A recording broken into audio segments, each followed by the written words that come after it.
তিলোত্তমা, আপনি খুশি তো? মেয়েরা রাতের দখল নাও, শুধু এই স্লোগান উঠছে চারিদিকে। আরে বাবা, রাতের দখল মেয়েদের পেতে হলে মেয়েদের ঐক্যবদ্ধ হতে হবে।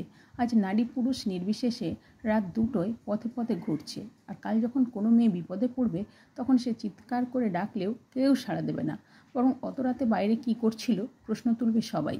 তবে রাতের দখল কিভাবে মেয়েদের হাতে আসবে? যদি কোনো একটা রাতের সমস্ত দায়িত্ব পুরো মেয়েদের দিয়ে চালানো যায়, তবেই মেয়েরা মেয়েদের সাপোর্ট পাবে। পুলিশ, অফিস, আদালত, হাসপাতাল, সিভিক পুলিশ সব ক্ষেত্রে সপ্তাহে 1 দিন বা 2 দিন বা 3 দিন পুরো মেয়েদের দিয়ে চালানো হোক।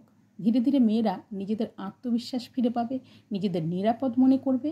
একটি মেয়ে বিপদে পড়লে 10 জন মেয়ে ছুটে আসবে। তবেই তো সমাজে বদল আসবে। তবে তো পুরুষেরা তাদের সম্মান করতে শিখবে, মেয়েদের শক্তিকে ভয় পাবে। 2 জন মেয়ে যদি দিলেন তো 4 জন পুরুষ।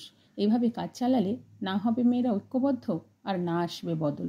আসুন আমরা প্রতিজ্ঞাবদ্ধ হই, আমাদের মনুষ্য সমাজ আমরাই রক্ষা করব। প্রয়োজনে পুরুষ মহিলা ভেদে আলাদা আলাদা শিফটিং ডিউটি থাকুক। যখন পুরুষ তখন সবাই পুরুষ, যখন মহিলা তখন সবাই মহিলা। দেখি কে আমাদের ক্ষতি করতে পারে। অবশ্যই এটা আমি মনে করি। আপনার ভিন্ন সমাধান জানা থাকলে অবশ্যই জানান। রুচিশীল মন্তব্যের অপেক্ষা করব। ভালো থাকবেন। ধন্যবাদ।